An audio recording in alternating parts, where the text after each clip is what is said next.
Hi, I'm Hal Roberts. This is Bridge City News. Here's some of the top stories we've been following.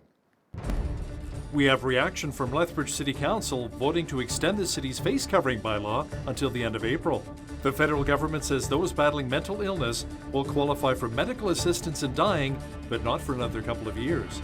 And Prime Minister Justin Trudeau and U.S. President Joe Biden meet virtually to discuss the release of the two Canadian Michaels being held captive in China.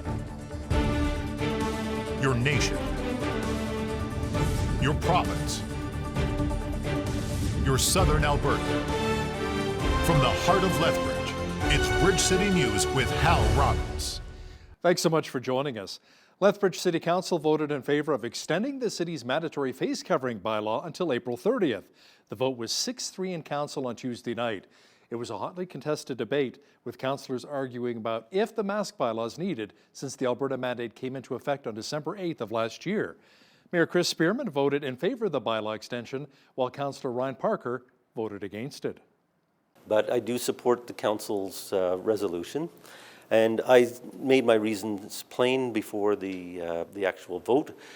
If the vaccine is not going to be widely available until September, I think the medical officers of health are going to continue to say wear masks, and we should continue to wear masks until the vaccine is widely available and we see the effects of that of the vaccine to see the pandemic significantly reduced or eliminated.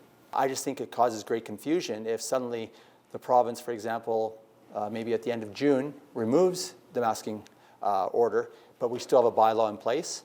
So what message are we sending to the community? Is Lethbridge more dangerous versus... So at the end of the day, I trust Dr. Henshaw, I trust the people at Alberta Health personally, that they know their stuff and they're going to recommend what to do. They're a little late to the party, I agree, they were late to the party, but hindsight's 2020. But moving forward, I think we should truly listen to what the experts say, and I believe that our bylaw would be redundant, but it is what it is. The Lethbridge mask bylaw came into effect in August of last year. Lethbridge City Council has its eyes focused up north. The regional municipality of Wood Buffalo recently decided to attempt to opt out of the centralized EMS dispatch within the province of Alberta. Now, City Council told the city manager Tuesday night to gather more information about Lethbridge potentially doing the same. At this point, we would be watching what happens and having our legal people observe what occurs on March 9th through 11th at the injunction hearing, and see what lessons there are for the city of Lethbridge. If the regional municipality of Wood Buffalo is successful, and if we haven't made some significant progress with the province, I think that's helpful to our case. All 911 calls in Lethbridge that require an ambulance are now redirected to a call center located in Calgary. Alberta Health Services launched its online booking system for vaccines. Now, their phone lines were jammed and the government website crashed. In its first hour of operation, 2,500 Albertans aged 75 or older had reached out to book an appointment. As of 2:15 p.m. on Wednesday, 25,000 Albertans have been booked to receive their COVID-19 vaccine shot. Health Minister Tyler Shandro says of the first week of March, these vaccines will also be available at your local pharmacy. And this will make it easier for seniors to get their dose as quickly as possible. This is a step that just makes sense. As anyone who has gotten a flu shot knows, pharmacists have a lot of experience in delivering vaccines. They have played an important role in our seasonal flu program for many, many years, and they have the skills, they have the experience, and they have the infrastructure in place to be an important part of our immunization program. Alberta and Quebec launched their initiatives today and plan to immunize this week and next. Ontario, meanwhile, is expected to launch its online booking site on March the 15th. Dealing with persistent pain isn't an easy pill to swallow. That's what a Coaldale man has to face each and every day. He's hoping to get a new motorized wheelchair to help him get around after his old one broke down. As Micah Quinn explains, the wheelchair isn't covered under any government assistance, so the community has united to create a GoFundMe campaign to try and pay for the chair. I gotta get up here a little bit. Gavin Hamilton has bone degenerative disease, otherwise known as osteoarthritis, and he also deals with neuropathy on a daily basis. He says that he has constant pain in his legs and that both of his knees have been replaced. but with the arthritis there, it's just difficult to walk. Then comes in play with the neuropathy, was stemmed back from an accident on a motorcycle in 2003, and it's a nerve degeneration and damage, and it just makes it like your feet and your legs are on fire. They hurt. I take a lot of pain pills for it, but I can still feel the pain. Hamilton says that the axle broke on his motorized wheelchair that he used to get around with, and now he's looking for a brand new wheelchair. The problem is that he can't get it covered. My home care nurse there, we talked to him to see if we could get it covered under AADL, and since I'm able to do 2 steps, I'm disqualified. If I wasn't able to do anything and walk at all, period, then I would have been covered. But we tried through other agencies, and I have to be 65 years of age or older, but just everywhere we turned, there was always a roadblock there. That's where the GoFundMe came in, and Hamilton says that he was astounded by the community rallying behind him to contribute to the campaign. We were given a cash donation this morning of a bottle drive of $300, so that's gonna be put to good use. For Bridge City News, I'm Micah Quinn. Some Lethbridge students will have to change their schools beginning next year. The Lethbridge School Board spent the past couple of years rezoning catchment areas for schools and communities, and mainly because some of our schools are overcrowded. As Jeanette Rocher reports now, a motion for the amended boundaries was passed at a school board meeting, but it's leaving some parents very unhappy. In a vote of 6-1, it passed, a new school boundary that was 2 years in the making.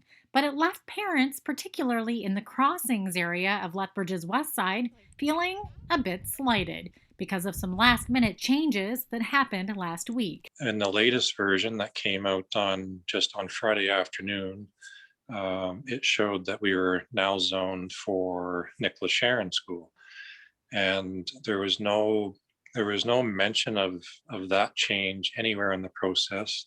There was also no opportunity to provide feedback on that change. The feedback loop was now closed.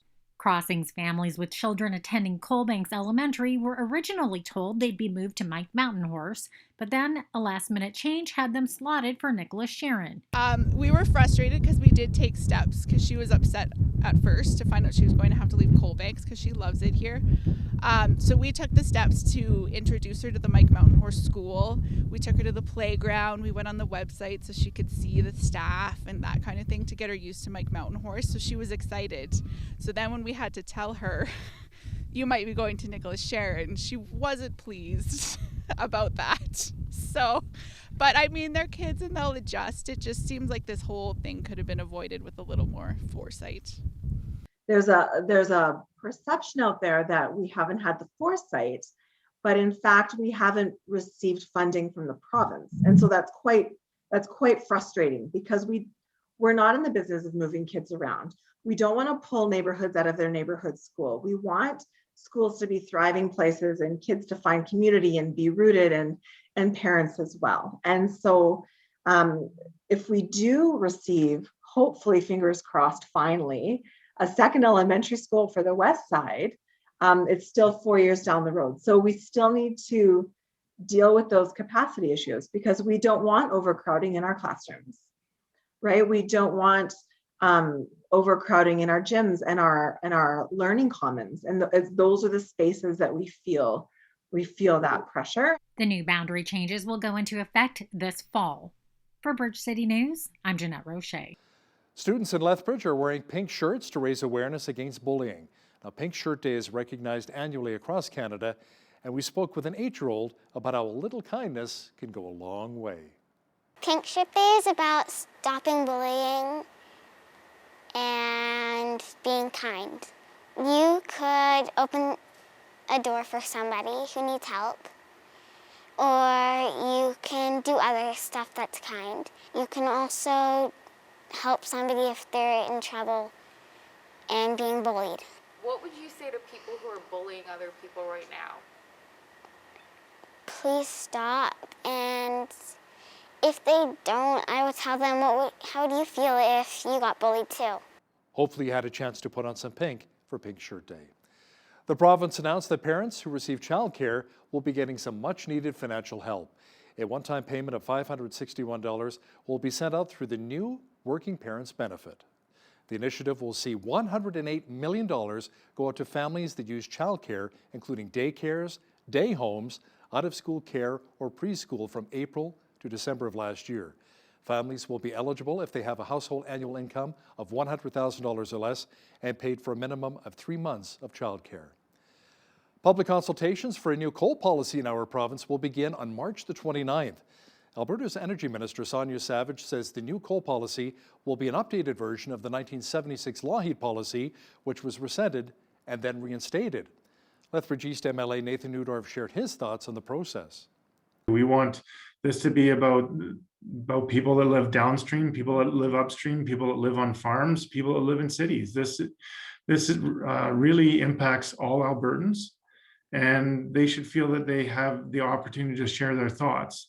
Now, obviously, as we disseminate and analyze and group those thoughts, there will be clear perspectives brought forward.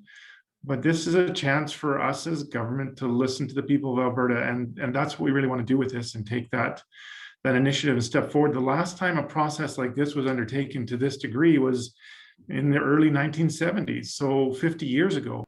Now, the province says if you'd like to take part in the process, to visit them online at alberta.ca/coal. Albertans are not supposed to go out unless it's with their own family or close contacts. Now, this has not been easy for business owners who rely on heavy foot traffic. The Movie Mill is one of those businesses. Owner Len Binning has found a creative way for families to get out and enjoy movies once again. We are offering family bookings for same households. Currently, that's limited to 6 people. Just think of it as a single table in a restaurant, except you've got the entire theater to yourself. We will be providing food, so we're under the guise of a pub, so to speak.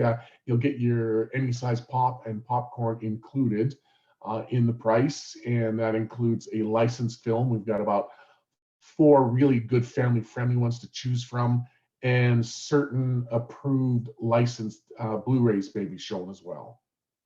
The Movie Mill has also set up an online service where you can order their very popular popcorn for pickup or delivery. If you want to escape the pandemic for just a little while and live in a fairy tale, a Crow's Nest Pass resort may be exactly what you're looking for. The Levitt family has been making high-end children's backyard playhouses for the rich and famous for about 5 years now, with some fetching up to $500,000. Now you can experience some of the same magic yourself. Loris Alexander has the details. Our new resort is going to be in the Crow's Nest Pass, and we have 3 cottages already up on our website that people can go book. The first 2 have been up for a bit, so they are mostly booked up for the summer, but we just opened up another one. That other one is Rapunzel's Cottage and will be open on June 1st. It might sound like child's play, but these cottages are getaways for the big kid in you. Even if you don't have children, it's a wonderful place. Lots of people will come with their girlfriends or just their friends and to get away. It's really beautiful architecture in a beautiful setting and a place where you can just relax and enjoy nature. And we're excited to be able to offer it to, right now, it's just Alberta, but eventually the world. Cottages are fully equipped in order to have a comfortable experience for the entire family. Some of these cottages sleep 6, and then we are going to add one that only sleeps 2 for couples who want to go together or just 2 friends who want to go together.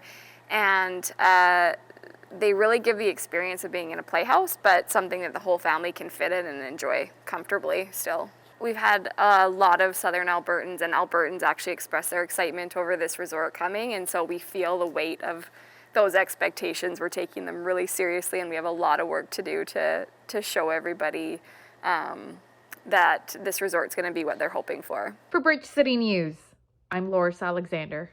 Federal Justice Minister David Lametti says he believes the government's response to the Senate amendments on the Medical Assistance in Dying bill is fair and realistic.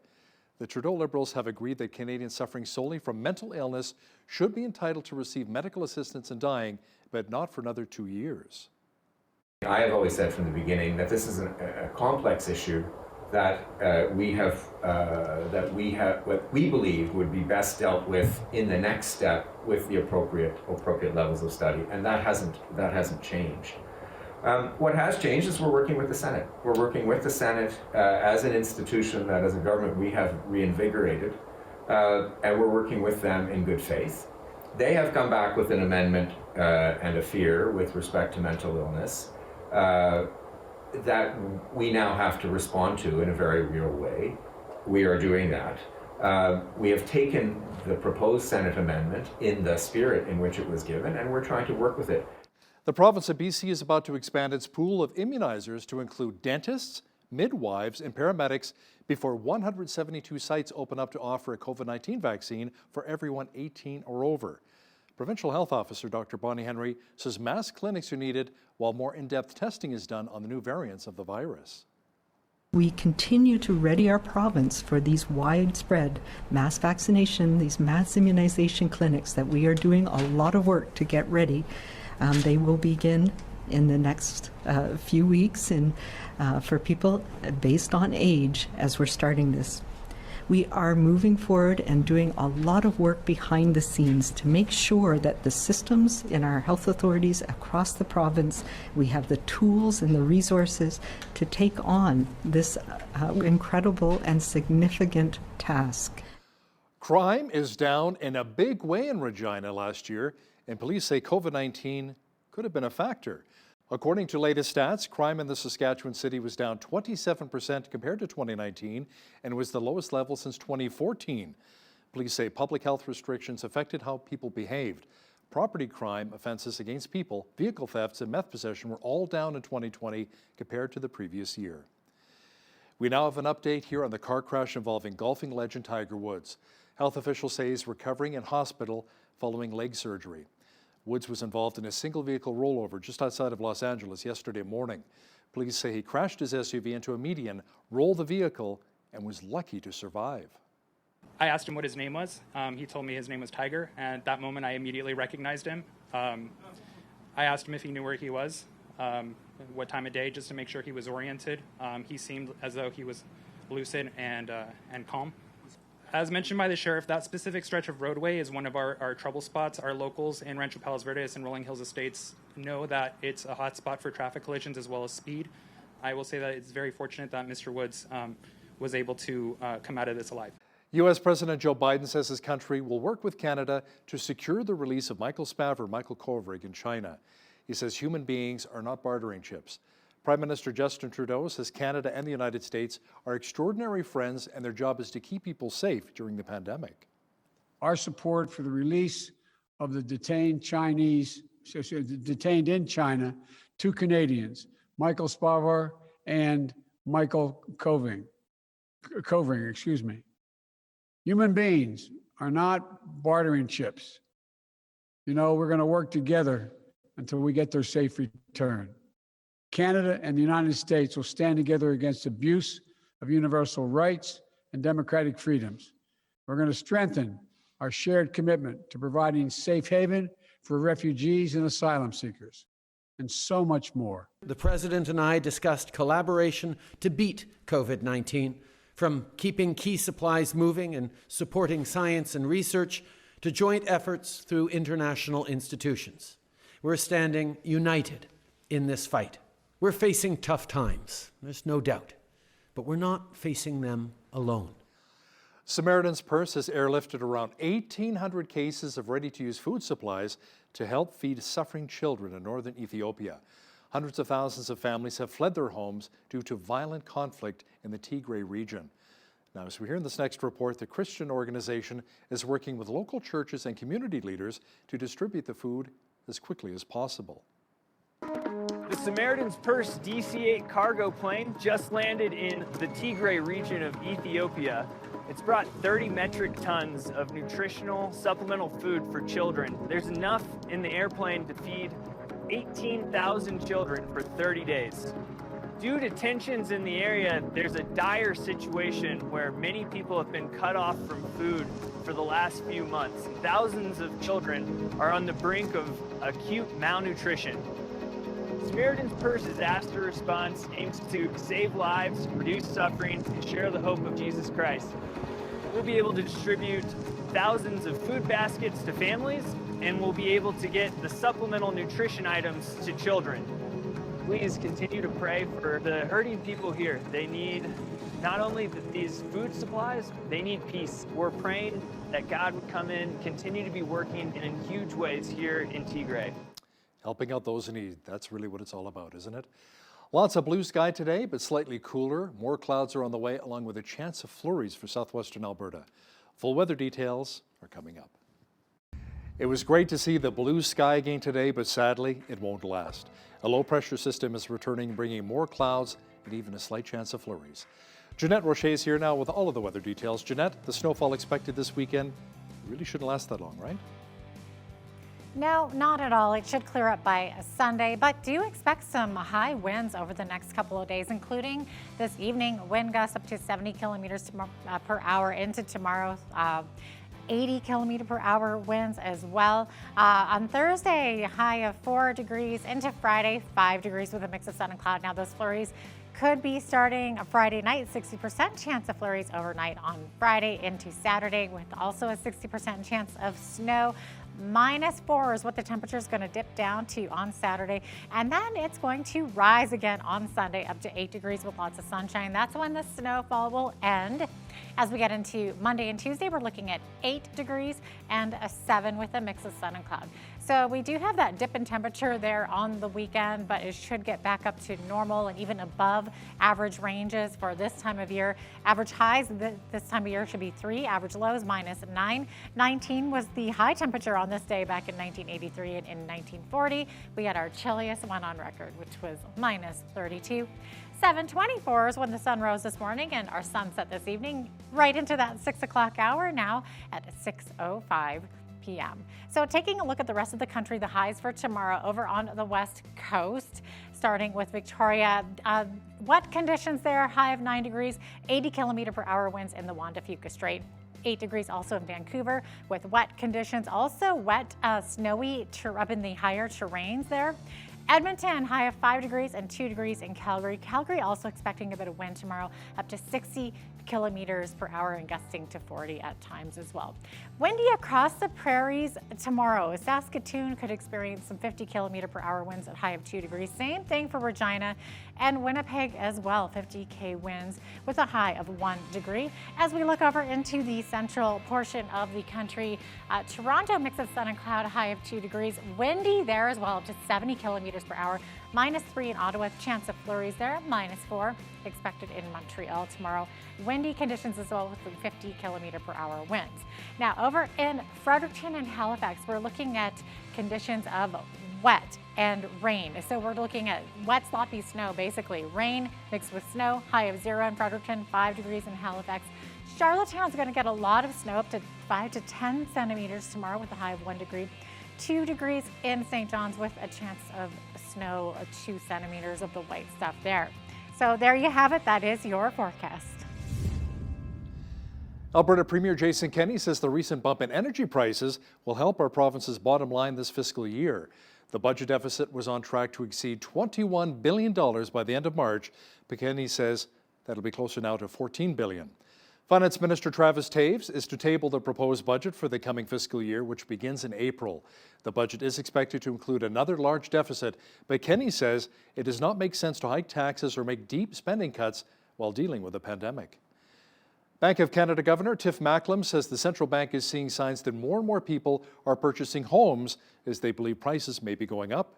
Macklem says rising prices, in particular for single-family homes, are still a long way from the heated market Canada observed 5 years ago. Fueling the increase has been a combination of demand for more spaces as millions of workers do their jobs remotely. Rock-bottom interest rates are also helping to fuel the demand. The bank's key policy rate has been at 0.25% for about 11 months now. The CEO of the Royal Bank expressed optimism in our country's economic recovery since the start of the pandemic, as the bank reported a higher than expected first quarter profit. David McKay says RBC's net income increased from $3.51 to $3.85 billion since before the start of the pandemic. On an adjusted basis, RBC says it earned $2.69 per diluted share. Analysts were expecting $2.27. The bank says it saw record earnings from capital markets and growth in personal and commercial banking, wealth management, and insurance.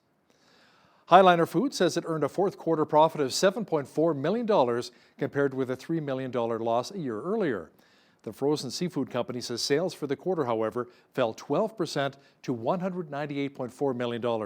On an adjusted basis, Highliner says it earned 29 cents per share, narrowly beating the 28 cents analysts were expecting. Board members of Texas's embattled power grid operator say they will resign following outrage over more than 4 million customers losing electricity last week during a deadly winter storm.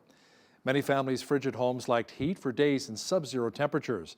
The resignations are the first since the crisis began in Texas, and calls for firings remain in the aftermath of one of the worst power outages in U.S. history. All of the 4 board of directors stepping down live outside of Texas. The resignations were effective today. Now, here's a look at today's markets. The TSX was up 154 points in the day to finish at 18,485. The Dow was up 424 points to 31,962. The S&P 500 was up 44 points to 3925, and the Nasdaq was up 132 points to 13,598. West Texas Intermediate Oil was up $1.78 to $63.45 US per barrel. Natural gas was down 2 cents to $2.85 US. Gold was even on the day at $18.0506 US an ounce, and silver was down 1 cent to $27.94 US an ounce. Wheat is at $310 per metric ton, barley's at $313, canola's at $7.73, and corn is at $348 per metric ton. Live cattle were up 95 cents to $116.58, feeder cattle were up $1.80 to $140.38, and lean hogs were up $3 to $89.43. The Canadian dollar was down slightly over the past 24 hours to 79.91 US.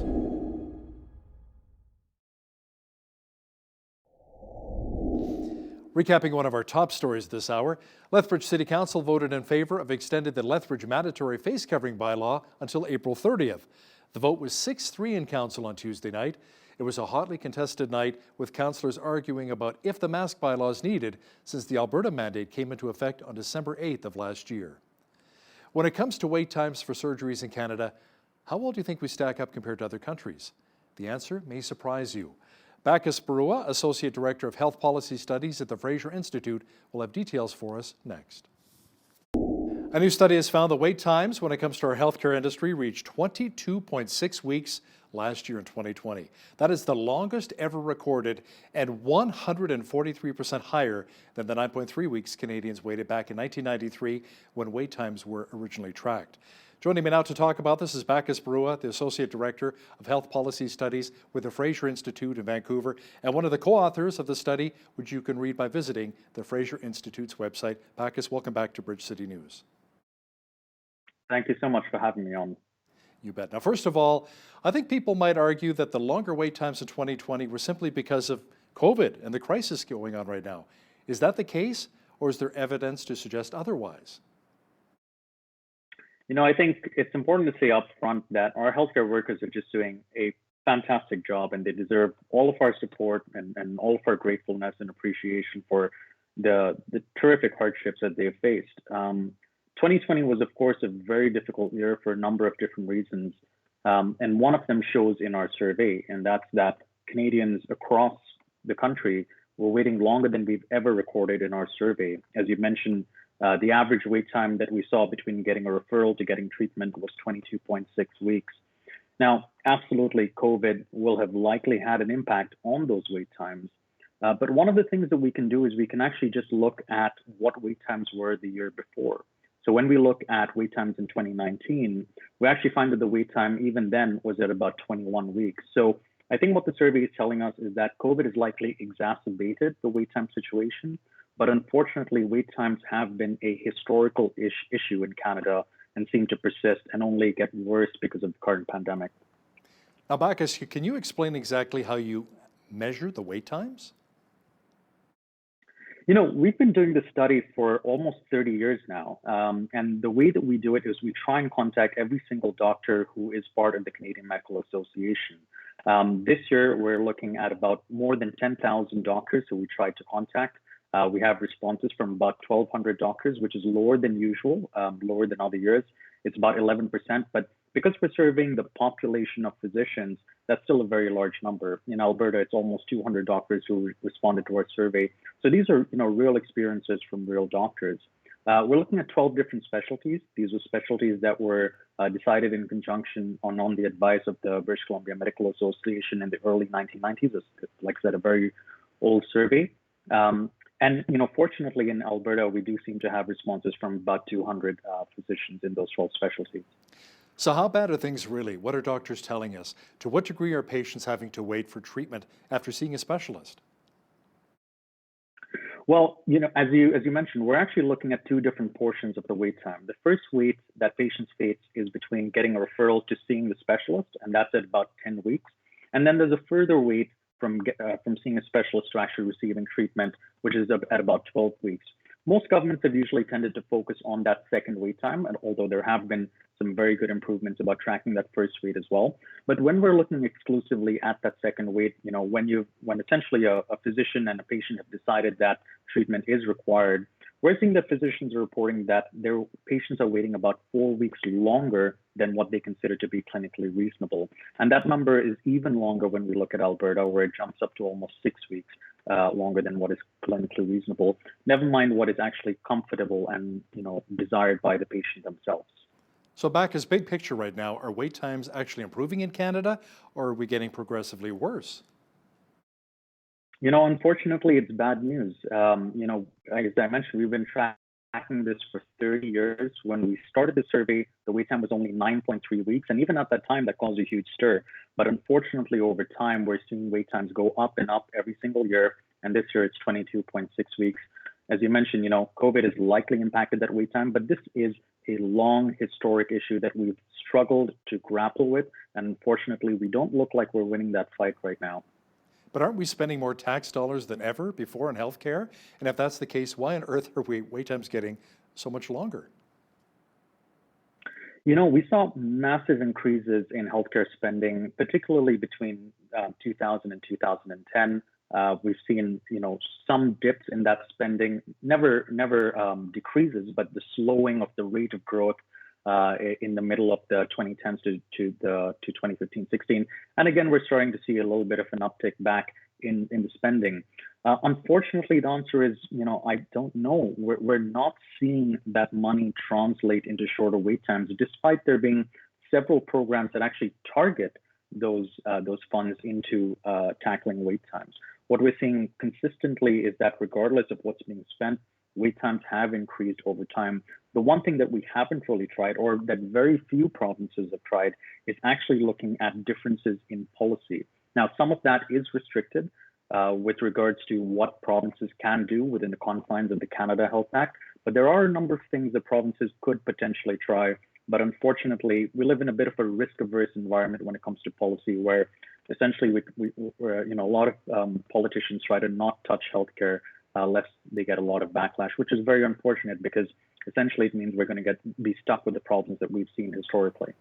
I'm curious to know which province had the longest wait times and which one had the shortest. Unfortunately, we do see the longest wait times in most of the Atlantic provinces, particularly in Prince Edward Island and Nova Scotia, where wait times are crossing 40 weeks. Now, this has been a historical departure. The Atlantic provinces have traditionally struggled a little bit more than the Canadian average, but those differences were much, much smaller in 1993 and 1994 when we started measuring it, and that gap has only widened over time.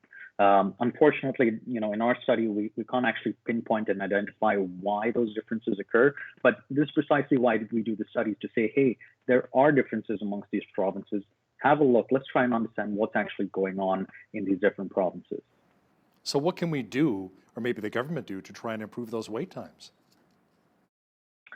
I think in this global scenario, one of the things that COVID has done is brought the world together in a very unique way. It's made us much more aware of different parts of the world, of the same and similar struggles that we face, and the fact that there are several other healthcare systems that we can learn from.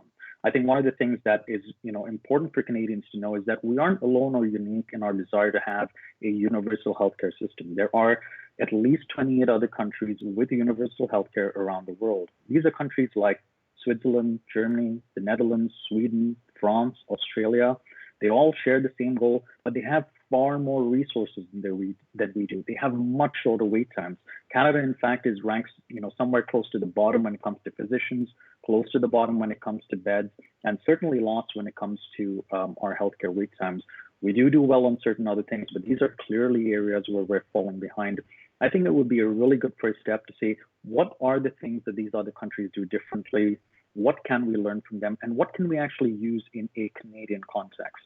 Unfortunately, if we don't do that, if we stick with the policies that we have, we're also going to stick with the problems and the failures that we have in the Canadian system. All I think everybody wants to do is to try and improve the healthcare system to the best that they can. Are you finding that more and more Canadians are deciding to, skip the queue and maybe go down to the United States for their surgeries, or even further south to Mexico? No, this is something that this particular study is not being looked at. We have a bit of a tangential way to try and understand how many Canadians are actually traveling outside of Canada, not particularly in the US or other countries. But we're relying on doctors knowing that that's what's happened. And it's, difficult that patients would generally tell their doctors. There are, however, some other wonderful studies actually done by a Canadian institute, Second Street Consulting, that I think identified more than 200,000 Canadians who traveled abroad. Our last estimate was that it was about 50,000. But again, this is for the procedures that we're looking at, and I think are likely conservative estimates. So circling back to Canada here and Western Canada, how well did Alberta rank when it came to wait times? Unfortunately, Alberta is facing some very, very serious challenges. Alberta is ranking 7th out of the 10 provinces. The wait time is longer than the national average, and it's certainly longer than some of the top performing provinces like Ontario and Quebec, and indeed even Saskatchewan and BC. The total wait time that we measured in Alberta last year was 29 weeks. And as we talked about earlier, the national average in Canada is 22.6 weeks. So even though we are seeing historically high records in Canada, that same story is true in Alberta, but to an even greater extent, where the 29-week wait is, again, the longest that we've ever recorded in Alberta's history. Now, among the various specialties out there, national wait times were longest between a referral by a GP and ophthalmology surgery, 34.1 weeks. What's the reason for such long wait times for eye surgery? We're actually seeing very similar long wait times for orthopedic surgery and elective plastic surgery as well. It'd be a little bit of a mixed bag together with these three procedures. In Canada, we generally have a triage system like most other countries where, if you're a patient who is looking for medical or radiation oncology, you are going to get obviously prioritized. The problem is in Canada, everybody else really seems to be brushed off and expected to wait almost years for treatment. Again, in Alberta, actually, if we look at otolaryngology and orthopedic surgery, the wait time is at or in excess of 1 year. Essentially, we're in a situation where, if you have a serious condition, yes, our healthcare system is probably pretty good and will try and save you. Unfortunately, if it's something that won't kill you immediately, if it's something that is just going to be painful for people for a long time, you're expected to live with it and just put up with the long wait time. And I think that's really what we need to remember. These are real patients that we need to take care of. Now, the shortest wait times are for medical oncology, which is a pretty good thing for cancer patients. I think it's just over 4 weeks, correct? Absolutely. We are seeing much shorter wait times for medical and radiation oncology, which is about 4 or 5 weeks in those procedures. But again, this is really getting back to, yes, we should celebrate those wins, but at the same time, that doesn't mean that we should forget all those other patients, those patients who are waiting 34 weeks on average for eye surgery, those patients who in Alberta are waiting over a year for orthopedic surgery. We need to find a little bit of a balance to try and figure out how we can actually attend to all of these patients, or at the very least try and give them some sort of option or alternative for recourse when the public system cannot help them because of the burden and pressure it's under. As you know, Bacchus, the COVID-19 pandemic has been devastating for people's mental health all across North America and around the world. Do we know if wait times for psychiatrists and psychologists have increased due to the COVID-19 pandemic? Well, our survey can give us a little bit of an understanding. We are asking psychiatrists how long their patients are waiting for treatment, and our estimate is actually very similar to the estimate for the 12 procedures. It's somewhere about between 22 and 23 weeks. But I do need to provide caution because we do have a much lower response rate for psychiatry this year. But again, this is something where if we look at it historically, in general, we are finding excessively long waits. A very similar story where patients are waiting longer than what's considered to be clinically reasonable for psychiatry patients as well. What about wait times when it comes to various diagnostic procedures such as MRIs or CAT scans? What are we looking at there? This is a really critical issue. We talked about triaging, and one of the key tools that we need for triaging is access to diagnostic technology in a timely manner. Unfortunately, again, we are seeing incredibly long wait times for these diagnostic procedures. For MRIs, it's about 11 weeks in Canada. For CT scans, it's about 5 weeks. And again, in Alberta, this is an area where Alberta is really, really struggling. For MRIs, the average wait time in Alberta is in excess of 25, I believe it's 26 weeks. And for CT scans, it's about 14 weeks. So, huge issues there. We can't really expect to have a functioning triage system if patients can't get diagnosed on time. So this is really something we need to work on and focus on, I think, quite urgently. So what can we really do to improve our healthcare performance? What can we learn from other countries who are doing so much better than Canada? That's a difficult question. What I can say is that there is a set of universal healthcare countries that tend to have more resources, shorter wait times, and are spending about the same as we do. These are countries like Australia, France, Germany, Sweden, Netherlands, Switzerland. They all tend to do three things differently. The first is they have a very different approach to the private sector. Unlike in Canada, where we see them as sort of the antithesis of our public healthcare system, over there they embrace them as either a partner to help deliver on the universal promise, or as an alternative to say, okay, when the public system is burdened, patients can access these services privately. The second is they expect patients to share in the cost of treatment. Now, this is something that can be very controversial in Canada, but most of the universal healthcare systems do expect small co-payments related to your income and with caps so that it's never a financial burden. The third thing is that they fund their hospitals based on activity. This incentivizes hospitals and pays them every time a patient comes in. In Canada, because of our government-only approach, we have what's called global budgets. And essentially, while that's good at controlling costs, what it does is it sort of makes hospitals see patients as a cost in an economic term, because every time a patient comes in, they're eating into that budget. Now, it's not to say any one of these things will magically fix Canada's healthcare system or that they may even be palatable in Canada's context, but it's important to know that these are things that other countries that do have shorter wait times while having universal healthcare do differently. So let's try and figure out what actually works in a Canadian context to just help all these patients who are waiting inordinately long for their medical treatment. Bacchus Brewer, the Associate Director, Health Policy Studies with the Fraser Institute, and one of the co-authors of the study, Waiting Your Turn, Wait Times for Healthcare in Canada. Thanks for joining me today from Vancouver. Thank you so much for having me on the show. As the COVID pandemic continues, the economy struggles and job losses and COVID restrictions take their toll on families and individuals. It places greater pressure on local charitable groups. Joining me to discuss this is Major Don Bladen with the Lethbridge Salvation Army. He's joining me via Skype from right here in Lethbridge. Welcome, Major Don. Good morning. Nice to be with you. So, Major Don, COVID hasn't only impacted businesses, but it's changed things for outreach groups like yours as well. So how has this impacted the organization's finances? I know that the holidays are over, for example, but were you still able to meet the needs of our community over Christmas, like with the Kettle campaign or with the Christmas Hope campaign, for example, or was there a significant shortfall? Yes, I think we had an exceptionally good Christmas, actually. We didn't surpass any goals by any stretch, but we did meet with all of the needs that came to us. And so with respect to our Christmas Kettle campaign, of course, that's typically a 5 or a 6 week campaign.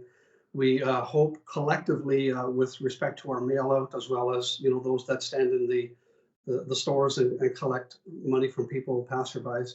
We're looking for about 250,000 total for the year.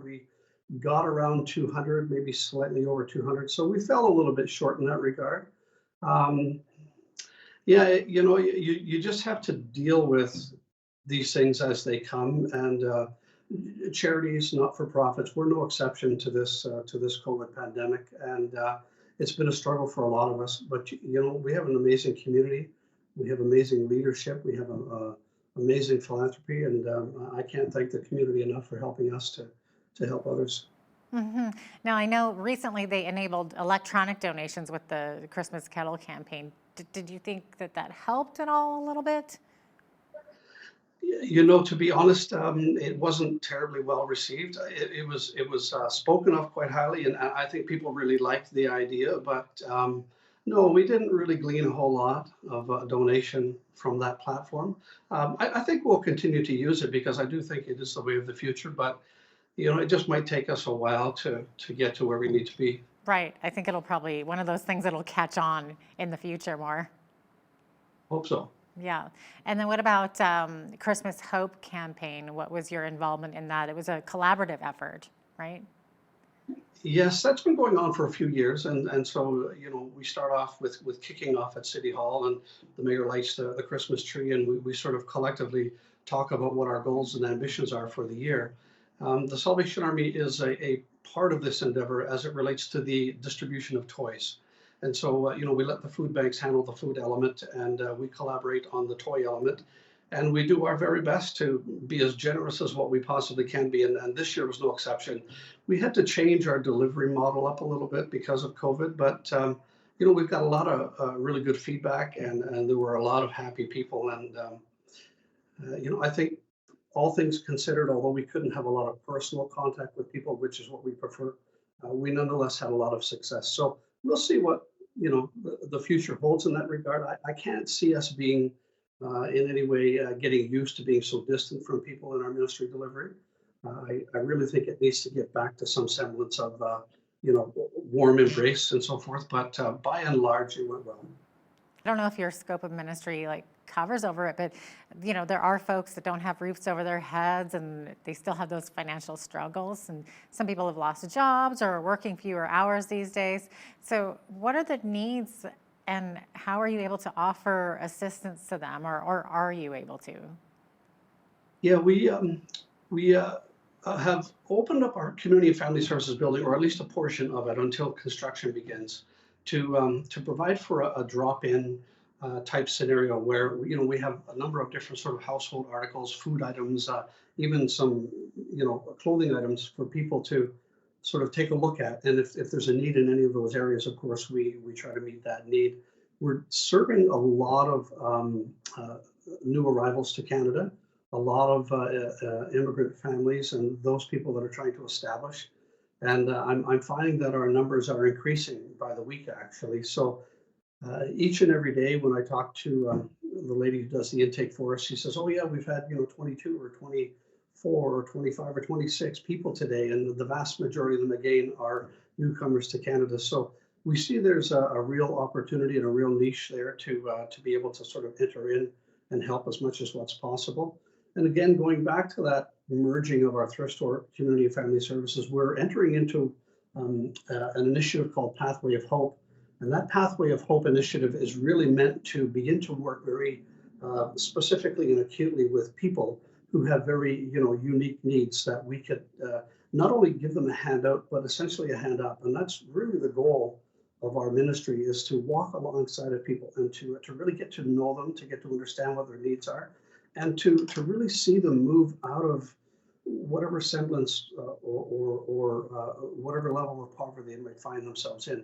And maybe even not even using the word poverty, whatever area of need they may have, just helping them to address it in productive ways. And so, yeah, we have a lot of great plans, and we have to sort of put those things together. We have to hire a person that is really capable and equipped in some of these areas of giftedness to help us do that. And so we have a lot of plans for the next few months. That's excellent. And as you're getting to know these people, are you noticing a higher degree of levels of depression and domestic violence due to the COVID restrictions?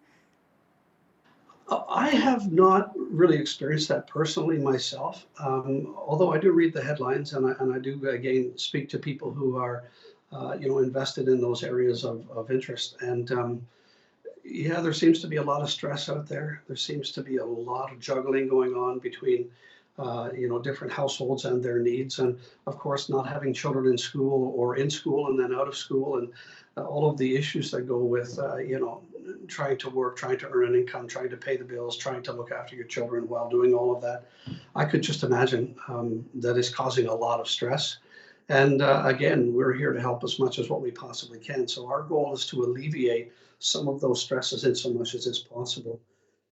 Before COVID hit, we had a Tuesday evening program in our church where we had upwards of 45 at risk or vulnerable youth in our building. We would serve them a meal and provide them sort of a devotional or a learning opportunity, and to be able to interact with some of our leaders and some of our elders. And it really turned out quite well. And COVID hit, and all of that sort of practical ministry disappeared.